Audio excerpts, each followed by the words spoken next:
V മുരളീധര പക്ഷത്തെ വെട്ടിനിരത്തി ബി.ജെ.പി. സംസ്ഥാന ഭാരവാഹി പട്ടിക പ്രഖ്യാപിച്ചതിന് പിന്നാലെ പാർട്ടിയിൽ ആഭ്യന്തര കലകം രൂക്ഷം. വി മുരളീധരൻ, കെ സുരേന്ദ്രൻ അടക്കമുള്ള മുൻ സംസ്ഥാന അധ്യക്ഷന്മാരുമായി കൂടിയാലോചന നടത്തിയാണ് ഭാരവാഹി പട്ടിക പ്രഖ്യാപിച്ചതെന്ന് ഔദ്യോഗിക വിഭാഗം അവകാശപ്പെടുന്നു. പാർട്ടിയിൽ തുടർന്നു പോകുന്ന സാമുദായിക സന്തുലിതാവസ്ഥ അപ്പാടെ അട്ടിമറിച്ചെന്നാണ് മുരളീധര പക്ഷത്തിന്റെ ആരോപണം. വിവരങ്ങളുമായി മനീഷ് മഹിബാൽ ചേരുകയാണ് തിരുവനന്തപുരത്ത് നിന്ന്. മനീഷെ, ഗുഡ് മോർണിംഗ്. ഒരു വിഭാഗത്തിൽ ഔദ്യോഗിക വിഭാഗം പറയുന്നു എല്ലാ കൃത്യമായ നടപടിക്രമങ്ങളും പാലിച്ച് ചർച്ചകളുടെ അടിസ്ഥാനത്തിലാണ് ഇത്തരത്തിലുള്ള കാര്യങ്ങളൊക്കെ ഉണ്ടാകാറുണ്ട്. വൈസ് പ്രസിഡന്റ് ജനറൽ സെക്രട്ടറിയായി മാറാറുണ്ട്, തിരിച്ചും സംഭവിക്കാറുണ്ട്. അതിൽ യാതൊരു അസ്വാഭാവികതയും ഇല്ല എന്ന് പറയുമ്പോഴും മറ്റൊരു പക്ഷത്തിന് അതൃപ്തി ഉണ്ടെന്നാണോ നമുക്ക് മനസ്സിലാക്കാൻ സാധിക്കുന്നത്?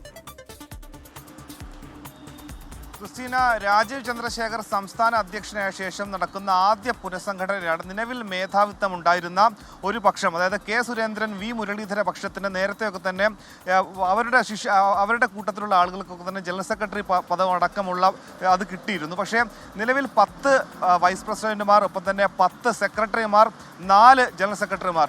ഇതിൽ ജനറൽ സെക്രട്ടറിമാരിൽ ഒരാൾ പോലും വി മുരളീധരൻ സുരേന്ദ്ര പക്ഷത്തിൽ നിന്നില്ല എന്നുള്ളതാണ് ഏറ്റവും പ്രധാനപ്പെട്ട കാര്യം. അതിൽ ആദ്യം തന്നെ കോഴിക്കോട് ചേർന്ന നേതൃയോഗത്തിലായിരുന്നു പുനഃസംഘടനയുടെ ആദ്യ കരട് പട്ടിക അവിടെ തീരുമാനമെടുത്തത്. അതിലൊന്നും ഈ പ്രധാനപ്പെട്ട നേതാക്കൾക്ക് ക്ഷണം പോലും ഇല്ല എന്ന വാർത്തകൾ വന്നിരുന്നു. അന്ന് അങ്ങനെ ഒരു യോഗം തന്നെ നടന്നില്ല എന്ന് ബി.ജെ.പി. അന്ന് തള്ളിപ്പറഞ്ഞിരുന്നു. പക്ഷേ പിന്നാലെ അന്നത്തെ യോഗം ഉണ്ടായി എന്ന് സ്ഥിരീകരിക്കുന്ന കാര്യങ്ങൾ തന്നെ പിന്നീട് നേതാക്കളുടെ ഭാഗത്തു നിന്ന് തന്നെ അത്തരം പ്രതികരണങ്ങൾ ഉണ്ടായി. ഇവിടെ മുൻ DGP ആർ ശ്രീലേഖയും ഷോൺ ജോർജും ഒക്കെ തന്നെ പരിഗണിക്കപ്പെട്ടു.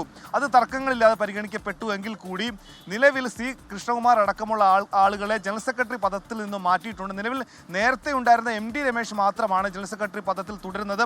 ഒപ്പം തന്നെ വൈസ് പ്രസിഡന്റ് ആയിരുന്ന ശോഭാ സുരേന്ദ്രൻ ജനറൽ സെക്രട്ടറി പദത്തിലേക്ക് എത്തി. അങ്ങനെ വി മുരളീധരൻ, കെ സുരേന്ദ്രൻ പക്ഷത്തിന് വലിയ രീതിയിലുള്ള ആഘാതമുണ്ടാക്കിയ പുനഃസംഘടനയുടെ പട്ടികയാണ് നിലവിൽ ഇന്നലെ പുറത്തു വന്നത്. ക്രിസ്റ്റീന, ഉന്മേഷ്. മനീഷ് മഹിബാലാണ് വിവരങ്ങൾ നൽകിയത് തിരുവനന്തപുരത്ത്.